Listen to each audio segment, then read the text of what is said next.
بسم الله الرحمن الرحيم وبه نستعين والصلاة والسلام على أشرف المرسلين سيدنا محمد صلى الله عليه وسلم.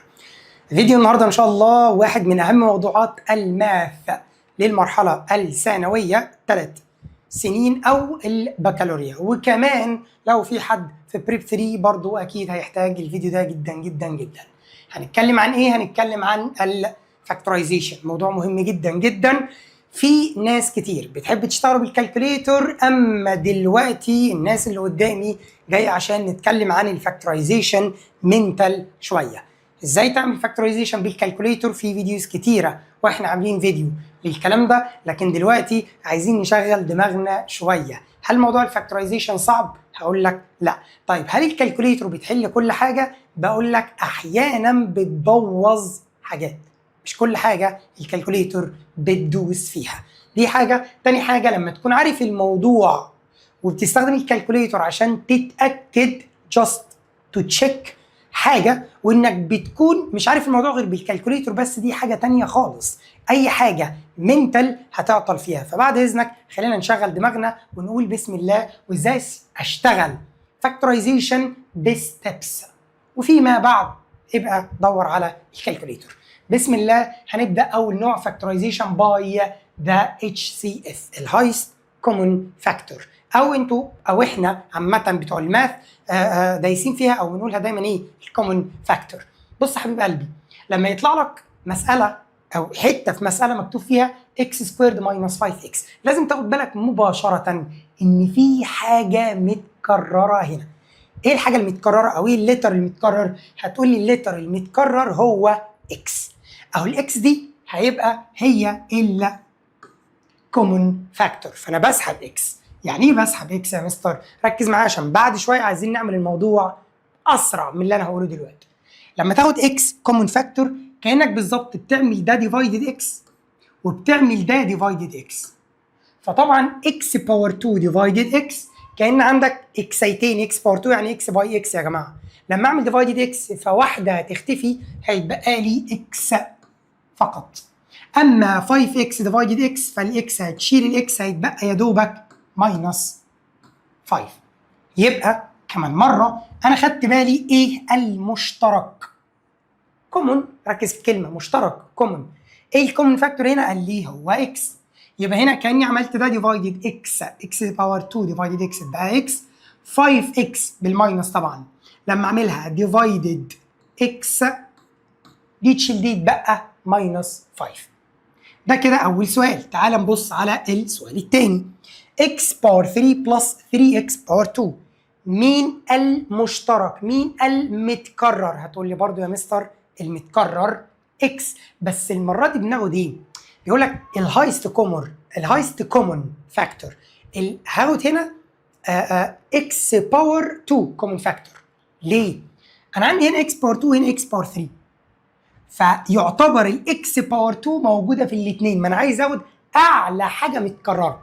يعني في ناس بتقول لك انا هاخد اكس كومن فاكتور، ماشي ده اسمه كومن فاكتور، بس ايه الافضل؟ ايه الهايست كومن فاكتور؟ اكس باور 2 الاعلى، اعلى حاجه متكرره. فهنا كانك بتعمل ديفايدد اكس باور 2 وكانك بتعمل هنا ديفايدد اكس باور 2. نفتح براكت دايما، تاخد الكومن فاكتور وتفتح بعديه براكت. هنا اكس باور 3 وهنا اكس باور 2 3. لما نعمل ديفايدد 2 نشيل 2 يتبقى اكس باور 1، اكسايه واحده فقط. اما هنا باور 2 هيتشال مع الباور 2 يبقى بوزيتيف 3 اونلي. حلو الكلام. اسمع تاني. نبص نلاقي اللتر المتكرر هو اكس، فبناخد اقل باور في الاثنين باور 2. لما نعمل ديفايدد اكس باور 2 هنا هيتبقى اكس، ولما نعمل ديفايدد اكس باور 2 هنا هيتبقى بوزيتيف 3. وللعلم فيما بعد هتلاقي نفسك مش محتاج تكتب ده، بتعملها بعينك او في دماغك او ممكن تعملها على جنب لو عايز، مفيش مشكله. طب تعالى نشوف دي 2x باور 2 ماينس 8. مستر مفيش لتر متكرر. ايه المشكله؟ في نمبر متكرر. مش شرط كل مره يبقى الليترز هي المشكله او هي الكومن فاكتور او هي اللي متكرره. احيانا كتيره بيبقى just a number، هو رقم. لما تاخد الكومن فاكتور تلاقي الدنيا بقت زي الفل. مين الرقم اللي متكرر هنا في الاثنين او ال 2 وال 8 في تيبل مين؟ هتقول لي في تيبل 2. يبقى 2 هي الهايست كومن فاكتور. افتح براكت. لما نعمل هنا ديفايد 2 تشيل 2 يتبقى الاكس سكويرد. ولما نعمل 8 ديفايد 2 هيتبقى الفور. وانا وانت عارفين ان هذا البراكت ليه فاكتورايزيشن تاني. الفاكتورايزيشن التاني اللي هيجي من هنا اللي هو مشهور جدا هو اكس واكس بلس وماينس 2 2 ما كانش هينفع يتعمل غير لما تاخد ال 2 كومن فاكتور. انا دلوقتي هركز على الكومن فاكتور اللي هو اتش سي اف اللي هي 2 فقط، يعني مش هعمل الستيب اللي بعد دي. ليه؟ انا عايز اركز معاك على موضوع نظبطه وبعدين ناخد موضوع تاني. فهنا هيبقى 2 وافتح براكت يتبقى من هنا اكس باور 2 وهنا 8 ديفايد 2 هيتبقى الا ماينس 4. طب انا عايز استرس على الحته دي كمان واحده، مساله كمان. لو جيت قلت لك 4 اكس باور 2 ماينس يا سيدي مثلا 8 اكس. اول حاجه في ليترز متكرره ولا لا؟ تقول لي اه. طب بالنسبه ل 4 و8 في نمبرز متكرره ولا لا؟ اه. تلاقي كتير يقول لك ايه، ايوه يا مستر 4 و8 في تيبل 2 صح، بس الاصح ركز، الاصح انك تقول لي ان 4 و8 في تيبل 4. ما انا عايز اخد، قول معايا، هايست كومن فاكتور، اعلى حاجه متكرره. فمبدئيا كده 4 و8 في تيبل 4، ومع التكرار هتلاقي الموضوع بسيط. اصل في حد بيقول لي اصل انا ناسي التيبل. مع التكرار في حاجات معينه انت كبير فهتلاقي الموضوع بيثبت في دماغك بسرعه اكتر من وانت طفل. كده الفور ريبيتد وعندك اكس باور 2 اكس باور 1. مين اللي متكرر؟ هتقول لي باخد اكس باور 1، الباور الاقل او الاقل في الاثنين. يلا بقى نعمل ده ديفايدد ده. 4 تشيل 4، اكس باور 2 خدت منها اكس يتبقى اكس، او اكس باور 2 ديفايدد اكس تطلع اكس ماينس 8 ديفايدد 4 هتبقى 2 واكس ديفايدد اكس اتشالت خالص. اسمع بقى مني الحته الصغيره دي، ولازم تكون برضو دي في دماغك دايما عشان تتاكد ان اجابتك اللي طلعت دي مظبوطه. سريعا كده خد ده ملتبلاي ده 4 اكس ملتبلاي اكس، اكس اكس اكس باور 2 هنا 4 يبقى 4 اكس باور 2 اهي. 4 اكس باي نيجاتيف 2 تبقى نيجاتيف 8 اكس اهي. يبقى انا لو عايز اتاكد ان انا بعد ما خدت الكومن فاكتور اللي طلع هو القديم برجع اعمل ده ملتبلاي اوزعه على الاثنين طبعا. ده لو عايز اعمل تشيك. طب تعالى نشوف سؤال كمان هنا يا باشمهندس. هنا بيقول لك 3 اكس سكويرد بلس 6 اكس. يا دكتور انا اسف لو دخلنا الدنيا ببعض مش هتفرق. 3 اكس سكويرد بلس 6 اكس، ها ممكن تعمل بوز تجرب او تقول، يعني عادي انا هسمح لك انك ما تكتبش دلوقتي، لكن الاكيد ان اللي بيكتب ده محقق استفاده اعلى مينيمم ب 50 60% مينيمم. ليه؟ اولا كل اللي اتقال في الفيديو هيبقى متسجل عنده، ففي اي وقت يقدر يرجع له من غير ما يقعد يدور جوه الفيديوز نفسها وجوه الفيديو ذات نفسه. ثم الكتابه اثبت علميا ان الحاجه بتثبت في الدماغ اكتر لما تتكتب، انك تقراها، انك تشوفها حاجه قرايه يعني بس، او انك تسمعها بس حاجه تانية زي البودكاست. تمام؟ وانك تكتبها دي حاجه ثالثه اعلى بقى. عايز بقى اكتر حاجه تخلي المعلومه تثبت في دماغك لفتره زمنيه طويله، اشرحها لحد. شويه معلومات كده ايه مع الماث. المهم هنا وقفت، لو انت محترم اكيد طبعا، ولو لو ما وقفتش برضو انت محترم، بس اللي هو ايه كسول شويه. هنا في 3 ريبيتد لان 3 و6 في تيبل 3 واكس ريبيتد، فالكومن فاكتور هيطلع 3x، كان ده تحته 3x ديفايدد 3x ديفايدد 3x، 3 شالت 3 x باور 2 ديفايدد x بx، 6 ديفايدد 3 ب 2 واكس طيرت x يبقى بلس 2 هو الباقي. حلو قوي قوي قوي. تعالوا نشوف دي بقى. 3x سكويرد y بلس xy سكويرد. سكويرد اللي هي باور 2 يا جماعه. اول حاجه هل في نمبرز ريبيتد؟ لا، يبقى انا ما اخدش ال 3 كومن فاكتور، مش موجوده في الاثنين يا جماعه. تمام؟ طب لما نيجي نبص على الليترز هتلاقي الاكس ريبيتد والواي ريبيتد. فما العمل؟ تاخد الاكس ذات الباور الاقل في الاثنين، طبعا هنا الاكس باور 1 هي الاقل، وتاخد الواي ذات الباور الاقل برضه. مين الواي الاقل هنا؟ واي باور 1. يبقى الكومن فاكتور مفيش نمبر، كان 1 يعني مش هتفرق خلاص. بس الليترز هنا اكس وواي وتفتح براكت. ودايما عرفت تعمل الخطوه اللي بعد كده بعينك اوكي، لو ما عرفتش يا جماعه لو عملت كده محدش هيكلمك، سوري.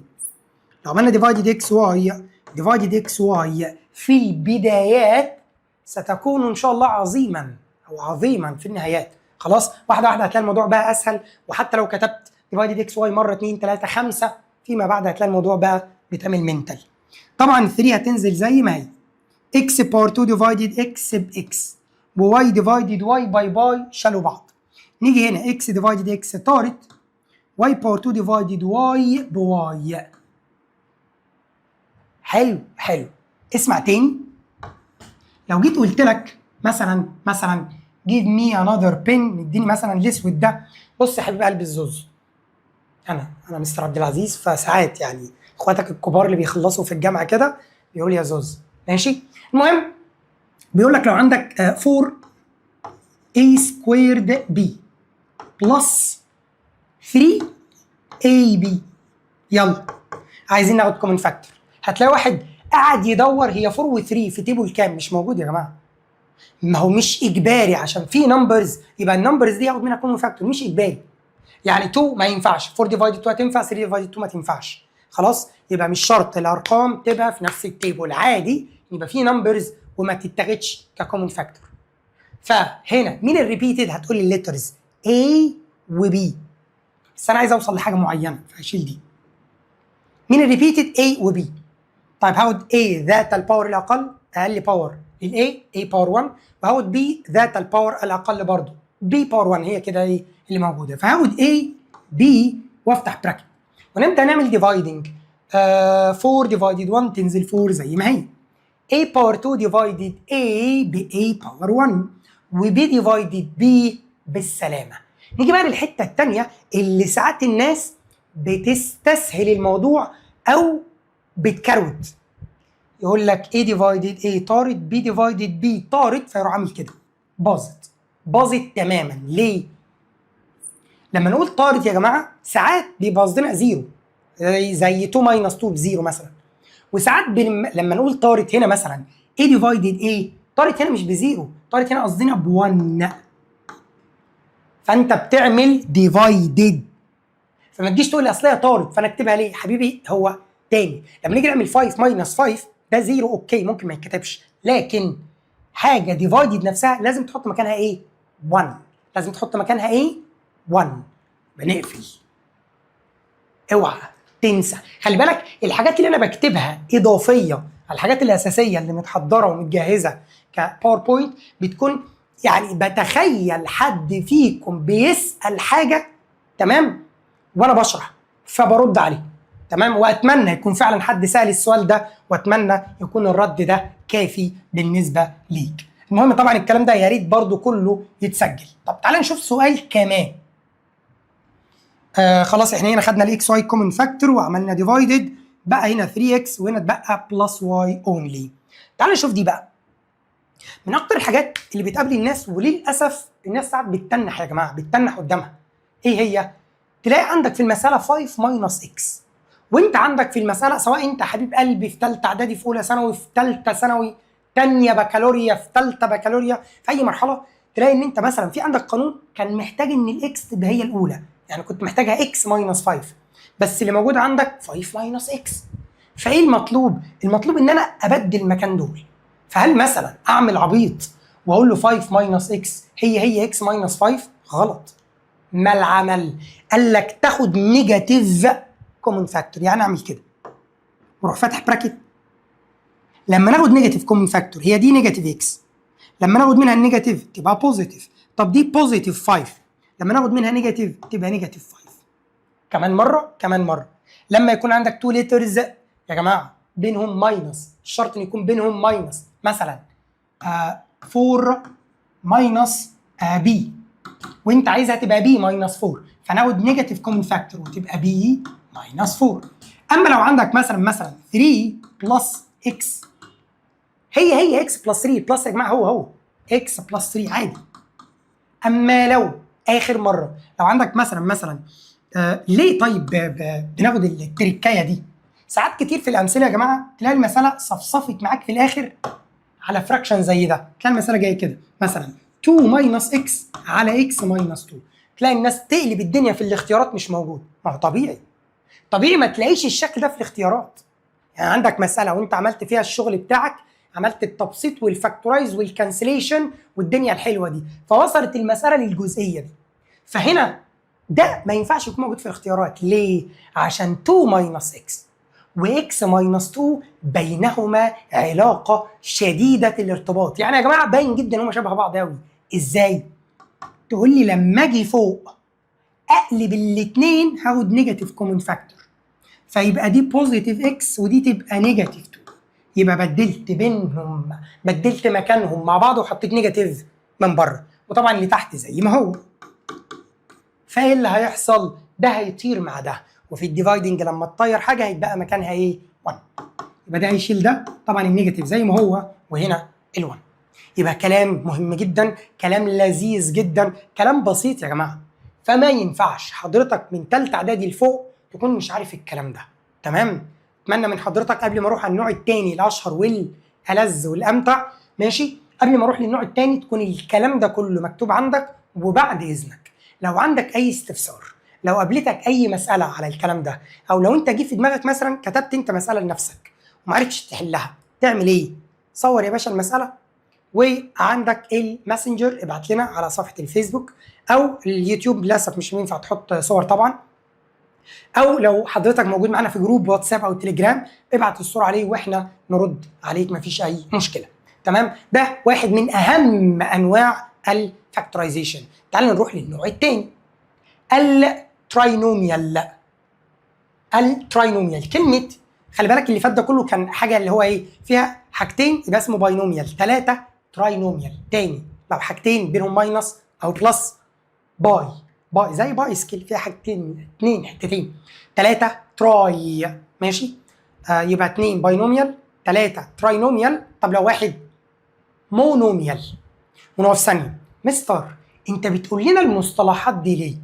لان في امثله كتيره يا جماعه بدون المصطلحات ما بتتحلش. فبعد اذنك تاني، بما ان الناس اي حد مكمل لحد هذه اللحظه، فانت حد عايز يفهم، حد عايز يطور مستواه في الماس، حد عايز ياكد لنفسه فعلا الماس سهل، ممكن يكون توصل لك غلط في سنه من السنين فقفلك. فانا هنا عشان اوضح لك الموضوع ابسط من كده. فعشان توصل لليميت او لليفل عالي قوي قوي، ممكن تكون انت مش متخيل انك ممكن توصل للليفل ده، فبعد اذنك سجل ورايا كل حاجه. كل حاجه ممكن تكون حرفيا منقذ ليك في مساله ما في مرحله ما في حياتك. يبقى واحد، جزء واحد مونوميال، جزئين بينهم بلس او ماينس باينوميال، 3 اجزاء بينهم بلس او ماينس يبقى تراينوميال. فانا هشتغل دلوقتي على هذا التراينوميال، اكس سكويرد بلس 7 اكس بلس 12. هل هنا ينفع اجي اقول له هاخد كومن فاكتور؟ لا. ليه؟ الثلاث اجزاء ما فيهمش اكس متكرره في الثلاثه. يعني مثلا في حد عشان داس قوي في الهايست كومن فاكتور فهو عايز اي حاجه تقابله هحط فيها كومن فاكتور، ده مش صح، ده مش صح. تمام؟ فهنا هتقول لي الاكس متكرره في اول اثنين، اوكي، طب ما في جزء ثالث مش موجود فيه اكس، ما ده ايه؟ مش هايست كومن فاكتور. امال ايه؟ ده نوع اشهر. حضرتك اول ما بتشوف ده يعني على طول تروح عامل 2 براكتس، تفتح 2 براكتس يا حبيب قلبي. تمام؟ واكس باور 2 دي حرفيا تعملها سبليت، تقسمها تبقى اكس باي اكس. النوع ده مشهور جدا جدا جدا، ان الناس كتيره بتعمله بالكالكوليتور. حتى بالاماره لما كان بيطلع لك على الكالكوليتور بلس تحط انت جوه البراكت بالماينس، او لو طلع لك في الكالكوليتور بالنيجاتيف تروح انت حاطه جوه البراكت بالبلس. انا مش هتكلم على طريقه الكالكوليتور بالتفصيل هنا يا جماعه خالص، انا هنا هشتغل حبه منتال، تطوير الدماغ، ثم شيك الكالكوليتور فيما بعد، مش في الفيديو ده خالص. فهنا اعمل ايه؟ اول حاجه، اكتر حاجه كانت بتضايق الناس الاشارات، الساينز، احط بلس وبلس ولا بلس وماينس ولا ماينس وبلس ولا ماينس وماينس.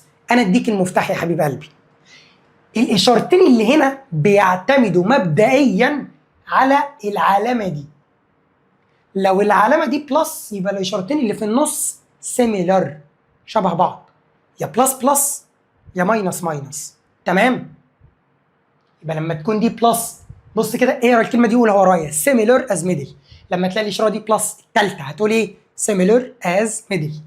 الثالثه اللي قبل 12 دي اسمها absolute term، الرقم ده اسمه absolute term، اكتب عندك بره، او اسمه free term. الرقم اللي ما فيهوش اكس اسمه absolute term او اسمه free term، سجل. طيب لما تلاقي الاشاره بتاعت الفري تيرم بوزيتيف تقول لي similar as middle. يعني ايه؟ يعني الاشارتين اللي هنا شبه بعض. طب بلس بلس ولا ماينس ماينس؟ زي دي بلس يبقى الاشارتين بلس. طيب حلو لحد دلوقتي، حلو. واسمع هكرر تاني ايه ما تستعجلش. طب 12 عايز رقمين الملتبلاي بتاعهم يطلع 12. ابدا بالراحه، تبدا من 1 1 باي 12 2 2 باي 6 3 3 باي 4 4 هي 4 باي 3 ورجعنا تاني. يبقى هنا الملتبلاي بتاع 12 هيبقى 1 باي 12 او 2 باي 6 او 3 باي 4. اختار مين؟ اي حاجه؟ قال لي لا، تختار اللي مجموعهم يدي 7. مفيش رقم في الماث يا جماعه بيتحط كده عشوائي راندوملي، لا، كل حاجه مدروسه. فهنا ال7 دي ليها استخدام طبعا، فانا هختار رقمين من دول. خلاص دول كلهم الملتبلاي بتاعهم يطلع 12 اللي هو الرقم ده. اختار بقى مين من الاثنين دول؟ اختار 3 باي 4. ليه؟ عشان مجموعهم قد الميدل، their sum equal middle، فاختار 3 و 4. معلش يا مستر ممكن كمان مره اقول لك؟ حاضر. بص كده، مساله زي اللي فوق بالظبط، بس هنا كان بلس وهنا كان ماينس، الاشاره الاخيره بلس زي ما هي. تعال نبدا مع بعض. اول حاجه 2 براكتس اكس واكس، ثم لو الاشاره الاخيره بتاعت الفري تيرم او الابسوليوت تيرم بوزيتيف قول معايا similar as middle. similar as middle يبقى ماينس ماينس. ال 12 كام ملتبلاي كام يطلع 12؟ هم قدامك. هتختار مين؟ برضه هختار اللي their sum equal 7. مين their sum equal 7؟ هتلاقيها 3 و 4 برضه. تمام؟ يبقى هنا هكتب 3 و 4. يبقى لو خدت بالك الفرق ما بين ده وما بين ده ايه؟ ان دي كانت بلس فالاشارتين بلس، دي كانت ماينس فالاشارتين بقوا ماينس. طب ايه اللي خلى الاشارتين شبه بعض اصلا؟ عشان اخر واحد بوزيتيف، عشان الابسوليوت تيرم بوزيتيف. طب لو الابسوليوت تيرم قبله نيجاتيف زي كده، انا جاي لك والله انا عارف دماغك فيها ايه. اسمع، واحده من اعلى الحاجات اللي بتثبت المعلومات في الماس انك تشوف الحاجه وعكسها، او تشوف كل الحالات عشان ترتاح، تعرف ان فعلا الماث ما بيهزرش. تعالى هنا هنبدا كالعاده 2 براكتس واكس باور 2 هتبقى اكس واكس. حلو 10 بقى، لا قبل 10 الاشاره الاخيره هنا او الابسوليوت تيرم اشارته نيجاتيف، فهقول ايه؟ هقول الاشارتين اللي هنا ديفرنت. لما كانت بلس كنت بقول الاثنين سيميلر، بلس بلس او ماينس ماينس. لكن لو الاشاره الاخيره نيجاتيف هقول ايه؟ ديفرنت. يعني ايه ديفرنت؟ واحد نيجاتيف واحد بوزيتيف ومش هتفرق، حط النيجاتيف في اي حته والبوزيتيف في اي حته. تمام؟ عادي لو حطيت النيجاتيف هنا والبوزيتيف هنا، المهم ان هم ايه؟ مختلفين. قول معايا. طيب 10 كم ملتبلاي كم يدي 10؟ ابدا من 1. تقول لي 1 باي 10، خش على 2 2 باي 5. في حاجه ثانيه؟ لا. يبقى اما 1 باي 10 اما 2 باي 5. اختار مين؟ المره دي قال لي اللي الماينس بتاعهم يدي 3. مستر مش فوق قلت لي اللي زير سم؟ يا ما انت ما تحفظ، اسمع شغل دماغك معايا. فوق قال لك زير سم قد الميدل عشان دي كانت بلس، هنا عشان دي ماينس فاختار اللي ذير ديفرنس قد الميدل. تاني الماث ما بيهزرش، كل حاجه ليها ايه؟ داخله كده. طيب مين الماينس بتاعهم يدي 3؟ هتقول لي 5 و2. السؤال بقى احط ال2 فين وال5 فين؟ قال لك الكبير مع الميدل. مين الكبير في الاثنين؟ 5 مع الميدل ساين، يعني ال5 هتروح عند الماينس يبقى ال5 هنا وال2 في الثانيه. يلا بينا 5 هنا و2 هنا. معلش كمان مره يا مستر تاني. اكس سكويرد ماينس اكس ماينس 56. يمكن فايده الكالكوليتور بتبان قوي لما الارقام تبقى كبيره، لكن لو انت واحد من الناس حابب تشغل دماغك ومتابع معايا لحد دلوقتي كمل، لان احنا رايحين على انواع بعد ده اسهل منه 100 مره، بس ده مش يعني ده لازم ابدا بيه، فاهم؟ كتاني حاجه، فده مهم وليه طريقه بالكالكوليتور هاكد عليك تاني، بس شغل دماغك بالله عليك. يلا بينا نبدا كالعاده اكس واكس. طب الاشاره بتاعت الابسوليوت تيرم نيجاتيف يبقوا ديفرنت، 1 بلس 1 ماينس. حطيت ماينس هنا وبلس هنا مش مشكله. 56 هتلاقي عندك مثلا 1 باي 56، هتلاقي عندك 2 باي 28. وهنا زي ما بقول لك ده صعب يجي في دماغك، انا عارف، عشان كده بنقول في كالكوليتور كباك اب كاحتياطي. كده كده اصلا لسه ما وصلناش للرقمين اللي هختارهم. وهتلاقي عندك كمان 4 باي 14 و7 باي 8. هختار مين؟ قال اللي زير ديفرنس في 1 قبل الاكس هنا. هختار اللي الماينس بتاعهم يدي 1. مين؟ طبعا 7 و8. طب ال8 تروح عند البلس ولا عند الماينس؟ قال لي تروح زي الميدل ساين. الميدل هنا معاه نيجاتيف، يبقى احط ال8 عند النيجاتيف. هنا ال8 عند النيجاتيف، يلا بينا، وال7 عند البوزيتيف. تاني الكلام يا جدعان في طريقه كالكوليتور، ما تستسهلش، جرب بس، شغل دماغك معايا مره. عارف ان في ناس بقى دماغها تسخن او تسيح، حضرتك لسه قدامك وقت كتير وفي افكار اعلى. انا ما اعرفش انت في سنه كام، بس كل ما المرحله بتاعتك تبقى اعلى لازم تكون عارف ان الكلام ده بسيط وهيقابلك حاجات اعلى منه شويه. تمام؟ فلو انت ثالثه اعدادي غير اولى ثانوي غير ثانيه غير ثالثه غير بكالوريا، كل واحد بيبقى محتاج ليفلز اعلى من التاني. طيب تعالى نشيك كمان مره على الحوار ده. هنا هفتح 2 براكتس، اكس واكس يا باشا على طول ما دام اكس باور 2. بعد كده ما دام دي ماينس، خلي بالك انت الكلام ده مش هتكتبه، الكلام ده كله هيبقى في دماغك، انا بكتبه قدامك عشان تبقى شايفه بعينك. هنعمل واحده بوزيتيف واحده نيجاتيف، مش هتفرق مين البراكت الاول. ثم هختار رقمين الملتبلاي بتاعهم يطلع 14. عندك 1 باي 14 او 2 باي 7. واضح ان انا هختار 2 باي 7. اشمعنى؟ عشان الماينس بتاعهم هيدي 5. يبقى انا لما اختار 2 باي 7 ليه؟ عشان الماينس بتاعهم بيدي 5. احط ال7 مع مين؟ تقول لي احط ال7 مع الميدل ساين. الميدل ساين هنا بلس، يبقى ال7 هتيجي هنا وال2 هتيجي هنا. ودي الحاجات اللي المفروض الكالكوليتور كانت بتطلعها لك، بس انت ما كنتش عارف هي الكالكوليتور بتعمل ايه. انا اديني قلت لك. يبقى هنا هناخد اللي ذير ديفرنس ايكوال الميدل، فخدنا 2 و7، والكبير مع الميدل ساين بيجر وذ ميدل ساين. بيجر الكبير في الاثنين ياخد الميدل ساين اللي هي البلس، يبقى ال7 تروح عند البلس وال2 تروح عند الماينس. اتمنى كل الكلام ده لو انت واحد مجمع الكلام ده في دماغك اوكي 10 على 10. طب لو انت واحد بتنسى، لازم كل الكلام ده يتكتب بالوصف اللي جنبه، بالوصف اللي جنبه. وتعالى مثلا خد مساله تاني، او تعالى ناخد مسالتين، واحده فيها بلس واحده فيها ماينس، نقفل بيهم ايه الموضوع ده.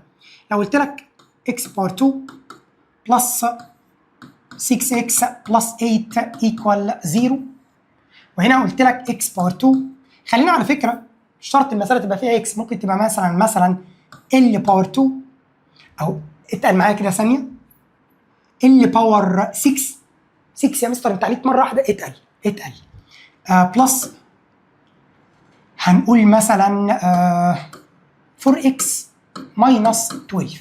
لا مش x بقى، هتبقى l باور 3. مش هنعمل ايكوال 0 دي ماشي، مش عايزين سولفنج ايكويشنز خالص، احنا عايزين فاكتورايزيشن براكتس، عايزين براكتس. بص يا حبيب قلبي، السؤال اللي بيجي في دماغ الناس، هل اي 3 حاجات بيتعمل لهم فاكتورايزيشن؟ يعني مثلا لو قابلني سؤال زي كده ده ينفع يتعمل له فاكتورايزيشن؟ هتعرف كل ما تكبر في المرحله ان لا. انا امتى بفكر في الفاكتورايزيشن؟ او مثلا السؤال كان جاي كده اهو، جزء 2 3 تراينوميال اهي، تراينوميال. هل هنا ممكن افكر في الفاكتورايزيشن؟ لا خالص. ليه بقى؟ ايه علامه الفاكتورايزيشن اللي احنا شغالين بيه ده؟ قال لي تلاقي ان الباور اللي هنا دبل ضعف الباور اللي هنا، يعني هنا 6 وهنا 3، افكر في الفاكتورايزيشن على طول اشوف هينفع ولا ما ينفعش. هنا باور 2 وهنا باور 1، يبقى لما تلاقي الباور ضعف الباور دبل الباور ابدا يجي في دماغي فاكتورايزيشن. ايه ده؟ يعني ده هينفع وده هينفع، ايوه تعال نجرب. طب ده طبعا ال2 وال3 مفيش واحد ضعف التاني، مفيش واحد دبل التاني، فما ينفعش تفكر فاكتورايزيشن اصلا. طب تعالى هنا اكس باور 2 تتقسم اكس باي اكس، الاشاره دي ايه؟ بلس، تقول لي الاثنين similar as middle. طب بلس بلس ولا ماينس ماينس؟ تقول لي زي الميدل يبقى بلس بلس. 8 1 باي 8 2 باي 4. هاخد مين؟ اللي their sum equal 6 يبقى اختار دول 2 هنا و4 هنا. وطبعا عشان دي بلس ودي بلس مش هتفرق، يعني لو واحد كان كاتب اكس بلس 4 الاول واكس بلس 2 بعديها عادي جدا. نيجي للتاني ال باور 6 بقى لما تتقسم اقسم ال 6 نصين ال باور 3 ال باور 3. طب ده الاخير نيجاتيف يبقى 1 بلس 1 ماينس. ال 12 عندك 1 باي 12 عندك 2 باي 6 عندك 3 باي 4. تختار مين؟ اللي their difference equal 4 اللي الماينس بتاعهم هيدي 4 يعني هختار دول. طيب ال 6 تاخد مين؟ قال لي تروح عند الميدل. لا عند الميدل يبقى عند البلس وال2 عند الماينس. اخر مره نتكلم على حاجه زي دي يا جدعان كمان واحده اهي. لو جيت قلت لك واي باور او خليها كي باور 4 ماينس 3 كي باور 2 ماينس 10 هيا بنا. ايه اللي يخلي الفاكتورايزيشن يجي في دماغي تقول لي ان الباور ده دبل الباور ده؟ فكي باور 4 تتقسم كي باور 2 كي باور 2. اخر الابسوليوت تيرم الاشاره بتاعته نيجاتيف يبقى واحد بوزيتيف واحد نيجاتيف. 10 عندك 1 باي 10 و2 باي 5. هختار 2 باي 5 لان الماينس بتاعهم يدي 3 وعلم على الكبير واقول bigger with middle sign. الكبير يروح عند الميدل ساين يبقى عند الماينس وال2 تيجي عند البلس. حلو الكلام؟ ان شاء الله حلو. لازم تكون عارف الكلام ده. في كالكوليتور بتسند معاك اوكي، بس دي تكون شغاله. ده التارجت بتاعنا يا جماعه. هنا عايزين نعرف هي الحاجه بتيجي ازاي وبعدين كاحتياطي كتاكيد استخدم كالكوليتور.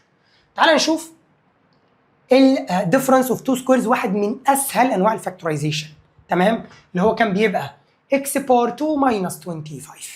اولا مفيش كومن فاكتور. ثانيا هم مش ثلاث حاجات عشان يبقى الباور ده مثلا دبل ده، ففكر في الحوارات اللي كنا بنتكلم فيها من 15 دقايق. امال ده ايه؟ قال لي ده اسهل نوع فاكتورايزنج اسمه ديفرنس عشان دايما بيكون اللي في النص ماينس. عشان دايما اللي في النص بيكون ماينس. ديفرنس اوف تو سكويرز. يعني ايه ديفرنس اوف تو سكويرز؟ يعني اكس هنا باور 2 و 25 دي ليها سكوير روت، يعني دي ليها سكوير روت ودي ليها سكوير روت. فهنعمل ايه؟ اول حاجه قال لي تفتح برضو تو براكتس. اكس باور 2 تبقى اكس واكس، ثم براكت بلس وبراكت ماينس دايما، او ماينس وبلس مش تفرق الترتيب. واعمل ايه بقى؟ عايز رقم باي نفسه يطلع 25. مش عايز رقمين، عايز رقم باي اتسلف. فهتلاقي مين؟ هتلاقي 5 باي 5 هي اللي تطلع 25. طب لو ما تعرفش تجيب الكالكوليتر وتجرب روت 25. تعمل روت 25 يطلع 5. يبقى الرقم اللي عندك هنا مين؟ 5 باي 5. اجين اكس بار 2 ماينس 49. يلا بينا هنقول 2 براكتس اكس واكس، ثم ما دام ماينس يبقى 1 بلس 1 ماينس عكس بعض، او 1 ماينس 1 بلس. طب 49 مين باي نفسه يطلع 49؟ هتقول لي 7. طب لو ما تعرفش اعمل روت ال 49 هيطلع فعلا ب 7، يبقى 7 باي 7. اجين لو قلنا 9 اكس سكويرد ماينس 25 افتح براكتس. 9 بقى هنا اعمل ايه في ال 9 دي؟ ما انا عايز رقم باي نفسه يبقى 3 صح. طب والاكس باور 2 يبقى اكس، يبقى هنا ال 9 اكس باور 2 هتبقى 3 اكس باي 3 اكس، يبقى 3 اكس و 3 اكس، 1 ماينس 1 بلس. 25 قلناها من شويه تبقى 5 باي 5. كمان واحده اكس باور 2 ماينس 7. امشي معايا هتقول لي 2 براكتس اكس واكس، 1 بلس 1 ماينس، او 1 ماينس 1 بلس. طب انا عايز رقم باي نفسه يدي 7. هتلاقي واحد يقول لك ايه؟ مستر مفيش غير 7 باي 1. لو كتبتها غلط. ليه؟ لان هذا النوع لازم يبقى رقم باي نفسه. يا مستر ما هو مفيش رقم باي نفسه يدي 7. اقول لك لا في. بما انك من ثالثه اعدادي لفوق فلازم تكون عارف ان انا قلت لك طريقه من بدري. قلت لك لو مش عارف الرقم كام لما جت سيره ال 49 قلت لك اعمل روت 49 هيطلع لك ايه الاجابه. يعني جرب كده او روح على الكالكوليتور جرب روت 7 هيطلع ايه؟ هيفضل روت 7 زي ما هو. فتروح حاطط هنا روت 7 وروت 7. يعني ايه؟ حضرتك لازم تكون فاكر من بريب 1 او 2 تقريبا ان روت 7 ملتبلاي روت 7 تدي 7. فعادي روت 7 باي روت 7 هتدي 7. يبقى لما اقول لك انا عايز حاجه باي نفسها تديني 7 ما تقوليش ما فيش، قول لي روت 7 ملتبلاي روت 7. يعني مثلا لو الفكره كانت جايه كده اكس سكويرد ماينس يا سيدي 3، فهتقول لي ايه؟ ادي التو براكتس اهم، اكس واكس بلس وماينس روت 3 وروت 3. ايه ده؟ يعني ما ينفعش احط 3 و1؟ 3 و1 غلط، هتبقى اجابه خاطئه. طب تعالى بقى نروح ل حته مهمه جدا جدا جدا. لو جت كده اكس باور 2 بلس مثلا 25، هنا تلاقي كتير قوي بصمجيه يا جماعه، سوري في اللفظ يعني. يعني ايه بصمجي؟ يقول لك انا مش عملت هنا مره ماينس هنا بلس يبقى في البلس يبقى الاثنين بلس. غلط. تلاقي يقول لك ايه ده؟ يعني الاثنين ماينس؟ غلط برضو. امال ايه؟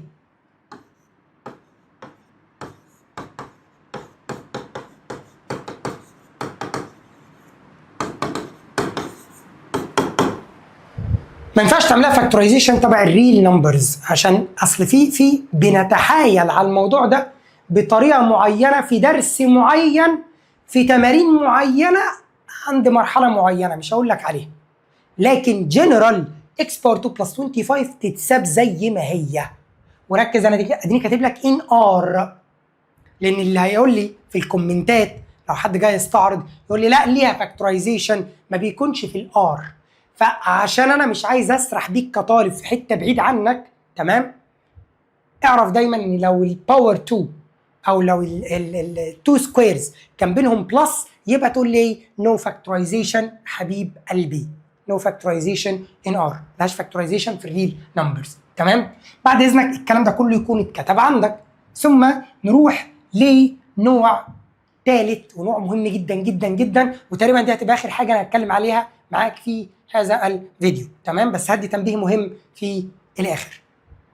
هنتكلم على ايه بقى؟ هنتكلم على لو مش باور 2 لو باور 3. يعني ايه؟ يعني بدل مثلا تبقى اكس باور 2 ماينس 25 لا تبقى اكس باور 3 بلس رقم او ماينس رقم. في الباور 3 الماينس شغال والبلس شغال، ده ليه فاكتورايزيشن وده ليه فاكتورايزيشن. يبقى في الباور 3 كيوبس، كيوب باور 3 سكوير باور 2. في الباور 3 بلس شغال والماينس شغال. طبعا الطريقه غريبه شويه هنا وطريقه مش دارجه كتير، لا تستخدم كثيرا، عشان كده لما بتقابل الناس كتير جدا بيبقى كانها ممسوحه من دماغه. تمام؟ ده بيتكرر كتير شويتين 3 4، ده مش قوي. فبعد اذنك ركز، الحاجه اللي ما بتتكررش كتير حاول انت تكون واحد من الناس النوادر اللي بيكونوا فاكرينها. هنا بعمل ايه؟ قال لي بتروح عامل ايه؟ كلمه مشهوره جدا يا جماعه لما تلاقي باور 3 تقول لك إيه؟ نقول لك او انت تقول لي فيما بعد لما اجي اسالك تقول لي براكت صغير وبراكت كبير، براكت صغير وبراكت كبير. في البراكت الصغير تاخد واحده من دي وواحده من دي، ما هي اكس باور 3 فانا بعملها زي كيوبيك روت فبيتبقى واحده بس. يعني كانك بتعمل كده كيوبيك روت لاكس باور 3 فتطلع اكس، فانا بقول لك ايه بالبلدي؟ خد واحده بس. وكيوبيك روت لواي باور 3 فيتبقى واي بس. يبقى البراكت الصغير باخد ايه؟ اكس واحده واي واحده ونفس الساين نفس الاشاره. نيجي بقى للبراكت الكبير، 3 حتت وركز معايا بالله عليك. فيرست باي اتسلف اكس باي اكس تطلع اكس باور 2، ثم تيجي ورا خالص كده وتعمل ايه؟ سكند واي اللي هي واي يعني تاني واحد باي اتسلف برضه واي باي واي تطلع واي باور 2، ثم فيرست باي سكند بعكس اشاره النص يعني تبقى نيجاتيف اكس واي. كمان مره يا مستر معلش. بص كده الكلام اهو، بتاخد واحده من الاولاني وواحده من الثاني، ثم في البراكت الكبير تقول كده فيرست باي اتسلف، ثم في الاخر خالص سكند باي اتسلف، ثم فيرست باي سكند بعكس الاشاره. فيرست باي سكند بعكس الساين. يعني ايه عكس الساين؟ يعني لو السؤال كان جاي كده اكس باور 3 ماينس واي باور 3، اول ما تشوفه تقول لي براكت صغير براكت كبير، خد واحده من هنا وواحده من هنا، يبقى اكس ماينس واي، ثم ثلاث اجزاء فيرست باي اتسلف، سكند باي اتسلف، فيرست باي سكند بعكس اشاره النص. كمان واحده، لو قلت لك اكس باور 3 بلس 27، تلاقي واحد يقول لك طب ما هو الرقم 27 ده مش باور 3، فنحوله احنا حاجه باور 3. كام باور 3؟ طلع 27، هتلاقيها 3 باور 3. ولو ما تعرفش تجرب بالكالكوليتور كيوبيك روت 27 فهتلاقيها طالعه 3. لما تجرب دي يبقى 3 باور 3 هي 27.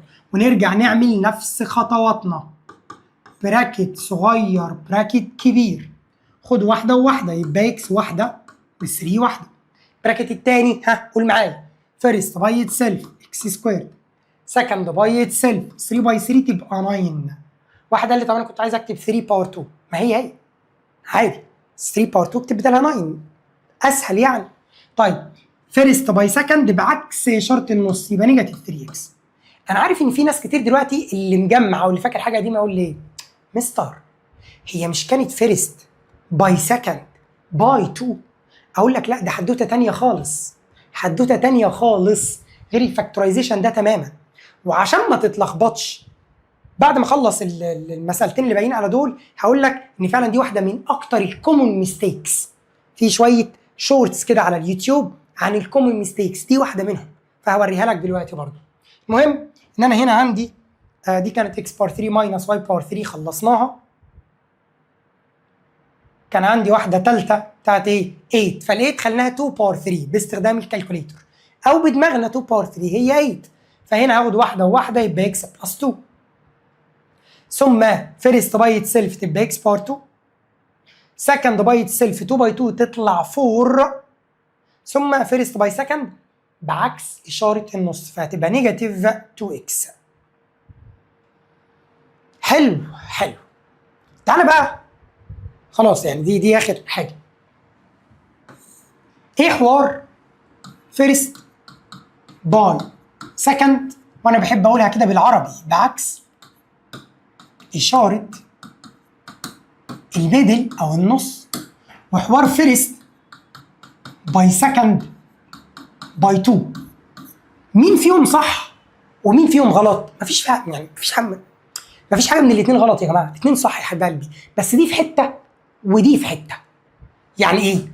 يعني بيجي عندك مثلا زي ما كنا لسه بنتكلم حالا دلوقتي اكس باور 3 بلس واي باور 3، ده بنعمل البراكت الصغير والبراكت الكبير، وده بنستخدم فيه القاعده دي اللي هي هنا باخد واحده من دي واحده من دي، فيرست باي اتسلف سكند باي اتسلف فيرست باي سكند بعكس اشاره النص. اما لما كان بيقابلني زمان حاجه زي كده اكس بلس واي اول سكويرد اول باور 2 براكت او باينوميال باور 2، دي بتتفك ازاي؟ واحد يقول لي بكتب اكس بلس واي وجنبها اكس بلس واي، هقول له ماشي بس لا ده كان ليها طريقه اسرع. دي بتتفك 3 اجزاء، دي بتتفك 3 اجزاء 3 بارتس. ايه هم بقى الثلاث اجزاء؟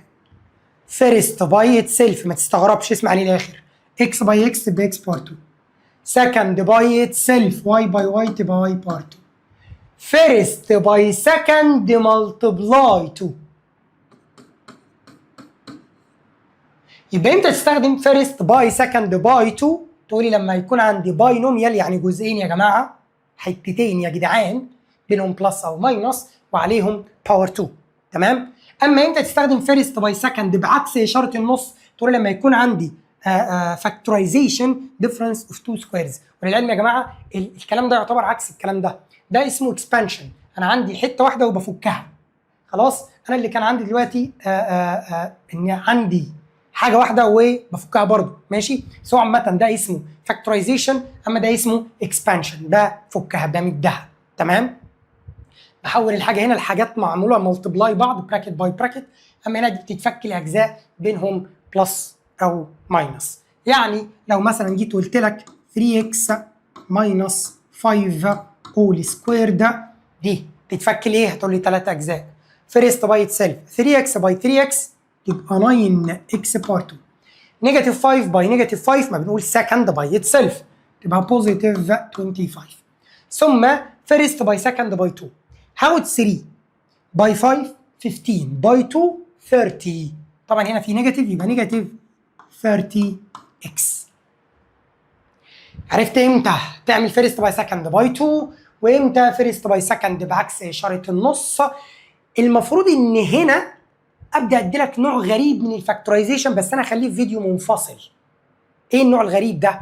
اسمه لونج ديفيجن. مش هتكلم عنه هنا، ما تقفلش الفيديو خلاص انا بخلص. هنعمل فيديو منفصل للونج ديفيجن يا جماعه، لان اللونج ديفيجن نوع من انواع الفاكتورايزيشن، بس ده ان شاء الله هيكون في فيديو منفصل لان في مرحله معينه هي اللي بتحتاج اللونج ديفيجن. اما الفاكتورايزيشن زي ما بقول لك هي واحده من اشهر واكثر المواضيع انتشارا في كل مواضيع الماث. اتمنى تكون استفدت. يا ريت لو عندك اي مشكله في اي درس اكتب لنا في الكومنتس اسم الدرس اللي عندك فيه مشكله، وابعت لنا لو في تفاصيل زياده يعني للدرس، في ورق معين حاببنا نشرحه لك ابعته على الماسنجر او على جروب الواتساب او التليجرام. اي استفسار عندك في اي حاجه ابعت لنا في الكومنتس وباذن الله نرد عليك ونكمل في السلاسل بتاعتنا او السلسله بتاعتنا ان شاء الله، الفيديوهات اللي بتبسط الماس او الفيديوهات التراكميه. واخيرا ماثز تمام مع عبد العزيز تمام. كل الشكر.